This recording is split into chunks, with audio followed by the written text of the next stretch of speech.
డబ్బు, అనారోగ్యం, ఉద్యోగం, వ్యాపారం, అప్పులతో బాధపడుతున్నారా? మీకోసమే manifesting miracles programme. Sir Shivaji Jayanti national హాలిడేగా ప్రకటించాలంటూ ఇప్పుడు మీరు చెప్పడం జరిగింది. ఇది సాధ్యమయ్యేటువంటి పని?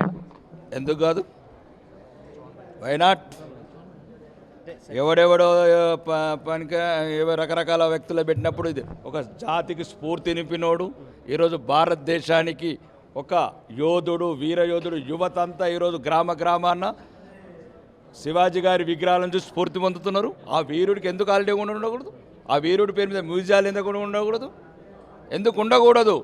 దేశాన్ని విదేశీ ఎగుమతులు ఆ కాలంలోనే 27 సంవత్సరాలు ఈ దేశాన్ని గురించి, ధర్మాన్ని గురించి ఒంటి చేత్తో పోరాడిన ఒక యోధుడు, అతని గురించి ఎందుకు హాలిడే ఉండకూడదని మేము అడుగుతున్నాము.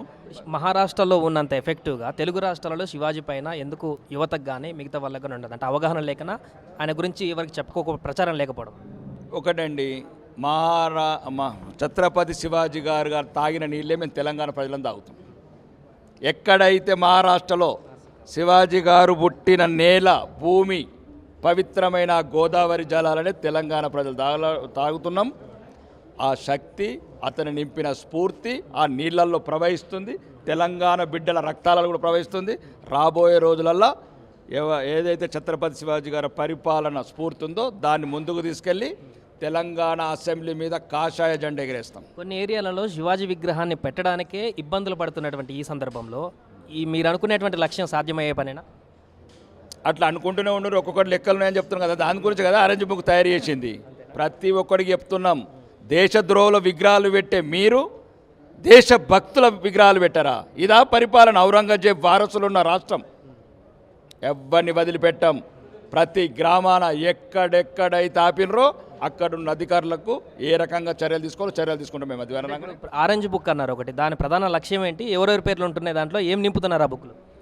ఆరెంజ్ బుక్ అనేది ఛత్రపతి శివాజీ గారిని, మహారాజు గారిని స్ఫూర్తిగా తీసుకొని ఆ బుక్ను తయారు చేస్తున్నాం. ఎందులో అయితే హిందువులను అవమానిస్తారో, హిందూ జయంతిని అవమానిస్తారో, హిందూ బిడ్డలను చులకన చూస్తారో, ఎక్కడెక్కడైతే మీరు అరాచకాల అకృతాలు చేస్తున్నారో అవన్నీ ఎవడెవడైతే చేస్తున్నాడో అధికారులు అందరూ ఎక్కిస్తాం. దానికి మేము వచ్చిన తర్వాత వాళ్ళకి ఆ పనిష్మెంట్ ఉంటుంది. ఇప్పుడు శివాజీ జన్మదినం ఉంది కాబట్టి కొద్ది రోజుల్లోనే ఏం కార్యాచరణ చేయబోతున్నారు? ఇలాంటి ప్రకటన ఉండబోతుంది ఆ రోజు ఏమన్నా? నో, రాష్ట్ర వ్యాప్తంగా అది రాష్ట్ర ప్రభుత్వం నిర్ణయించుకోవాలి. మేము మొన్న అసెంబ్లీలో కూడా అడగడం జరిగింది. ఫిబ్రవరి 19 నాడు ఛత్రపతి శివాజీ గారి హాలిడే ప్రకటించమని అసెంబ్లీ వేదిక అడుగుతున్నామండి. బయట కాదు, ప్రెస్ క్లబ్ల ద్వారా కాదు. మాకు ఏదైతే చట్టసభలు చట్టసభలలో అడుగుతున్నాం. మరీ ముఖ్యంగా రాష్ట్ర ప్రభుత్వం ఫిబ్రవరి 19 నాడు హాలిడేగా డిక్లేర్ చేయడం కోరుకుంటున్నాము. అండ్ మేము ఈ హాలిడే ఎందుకంటే ఏదో సరదాలు చేసుకోవడం కాదండి. ఆ జాతి వీరుడు 27 సంవత్సరాలు నిరంతరం పోరాడిండు. ఈ దేశాన్ని మొత్తం ఇతర మతాలకు కన్వర్ట్ కాకుండా ఒక హిందూ మతాన్ని ఈరోజు సజీవంగా ఉంచిండు. నీ పేరు మహేందరు, నా పేరు ఆనంద్, నా పేరు రాకేష్ అనే పేర్లు ఉన్నాయంటే ఆ వీరుడి దయమకు. అది ఎవరికి అర్థం కాక సన్నాసులకు ఈ పేర్లు ఎక్కడ ఉండేవి? మావి కూడా మహమ్మద్ ఖాన్, అక్బర్ ఖాన్ ఇవన్నీ అయిపోయాయి. మావి కూడా మమ్మల్ని ఎక్కడ ఉంచుతుండ్రే? మా వాళ్ళు ఉండేవాళ్ళు గారు. మేము అంటే చెప్తున్నాను, మా జాతి నుంచి సనాతన ధర్మాన్ని కాపాడిండు. ఆ వీరుడి చరిత్ర వీధిలో గ్రామాన చెప్పాలా. సెలవు దినం రోజు స్పెషల్గా ప్రజెంటేషన్స్ ఇవ్వాలని మా కోరిక. భవిష్యత్తులో అంటే మొన్న ఒక ట్రైలర్ సినిమాలో కొంచెం అది ఉంటేనే మొత్తం హడావుడి చేసినారు. మహారాష్ట్రలో బ్యాన్ చేస్తామని చెప్పేసి హెచ్చరించారు ఆ చావా మూవీలో.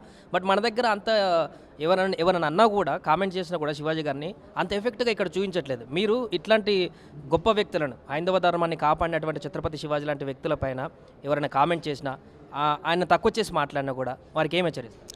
నో, అంటే ఇక మేము తీసుకునేది కూడా అవసరమైతే నేలికలు కూడా కత్తిరిస్తాం. అట్లాంటివి మన ఛత్రపతి శివాజీ గారి మీద చట్టం తన పని తన చేసుకోకపోతే ఆ చట్టాన్ని మా చేతిలోకి తీసుకుంటాం. ఎవరైతే ఛత్రపతి శివాజీ మహారాజు గారిని అవమానిస్తే, ఆ హిందూ వీరుని అవమానిస్తే చట్టం సరైన చర్యలు తీసుకోకపోతే వాడి నేలికలు కూడా బహిరంగంగా కత్తిరిస్తామని హిందూ సమాజానికి హెచ్చరిక. హైందవ ధర్మ పరిరక్షణ కోసం పవన్ కళ్యాణ్ గారు హైందవ ధర్మ పరిరక్షణ బోర్డు కావాలన్నారు. దీనిపైన హైందవ ధర్మ పరిరక్షణ బోర్డు ఏర్పాటు చేయాలి, అది చాలా ముఖ్యమని చెప్పేసి పవన్ కళ్యాణ్ గారు అన్నారు మధ్యలో. సో దీనిపైన మీ అభిప్రాయం? అది 100% అది ఆహ్వానించదగ్గ ఒక నిర్ణయము. అది సనాతన బోర్డు చేయాలని మేము అంటున్నాం. ఎట్లయితే ముస్లిం పర్సనల్ లా బోర్డు ఉందో, ముస్లిం బోర్డులు ఉన్నాయో, హిందువులకు ఏదైనా మెజారిటీ ఉన్న దేశం 85% ఉన్న దేశం. మా దేశంలో మాకు బోర్డు ఉంటే ఏమవుతుంది? మా గుళ్ళకు మాకు బోర్డు ఉంటే ఏమవుతుంది? మా నిధులు మా గుళ్ళ నిధులు మాకు వస్తే ఏమవుతుంది?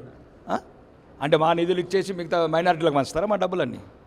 అంటే బోర్డు ఏర్పడితే దాని లక్ష్యం ఏ విధంగా ఉండబోతుంది? లక్ష్యం ఏంటంటే హిందూ గుళ్ళని పవిత్రంగా ఉంచటము, అపవిత్రం చేయకుండా హిందూ గుళ్ళల్లో మొత్తం ఏదైతే జరుగుతున్నదో అవినీతిని అరికట్టి ఇతర మతస్థులు ఎవరైతే ఉద్యోగులు ఉన్నారో వాళ్ళందరినీ తీసేసి దాన్ని పవిత్రమైన సనాతన ధర్మం హిందువులకు సంబంధించిన సంస్థ తయారు చేయడం. రెండోది దేవాదాయ శాఖకు భారతదేశంలో ఏమవుతున్నాయో ఆ భూములన్నీ ఈ సనాతన బోర్డుకు బదలాయించడం, వీటిని రక్షించుకోవటం. ఇప్పుడు సౌత్ స్టేట్లో పవన్ కళ్యాణ్ గారి పర్యటన, టెంపుల్ పర్యటనను కూడా ఏ విధంగా చూడొచ్చు అంటారు? హైందవ ధర్మాన్ని ఏకతాటిపైకి తీసుకొచ్చేటువంటి ప్రయత్నాలు సౌత్ స్టేట్లో? ఆయన నిన్న క్లియర్గా చెప్పాడు, ఇది నా పర్సనల్, నేను ఎప్పుడో మొక్కుకున్న దేవుడిని, నేను పర్సనల్గా వెళ్తున్నాను, నేను కూడా వెళ్ళొచ్చాను, రేపు నువ్వు కూడా వెళ్ళు హిందువు అయితే, ఏం తప్పేమున్నది?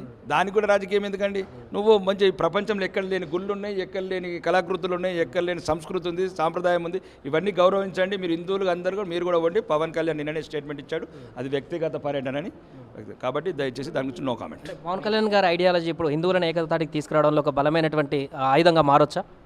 నో, పవన్ కళ్యాణ్ మా సహోదరుడు, మా మిత్రుడు, మా మిత్రపక్షము, ఒక మంచి మనస్సున్న మనిషి, ప్రజలు ఆరాధించే ఒక మాస్, అంటే గ్రామీణ ప్రాంతాల్లో ఉన్న ఒక హీరో.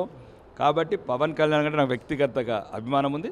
పవన్ కళ్యాణ్ లాంటి వాళ్ళు ఇంకా 100 మంది కళ్యాణం రావాలి, అప్పుడే ఈ ధర్మము, ఈ దేశం బలపడుతుందని కోరుకుంటున్నాను. డబ్బు, అనారోగ్యం, ఉద్యోగం, వ్యాపారం అప్పులతో బాధపడుతున్నారా? మీకోసమే మేనిఫెస్టింగ్ మిరాకిల్స్ ప్రోగ్రామ్. సుమన్ టీవీలో మీ పర్సనల్ అండ్ బిజినెస్ ప్రమోషన్స్ కోసం కింది నెంబర్కి కాంటాక్ట్ చేయండి.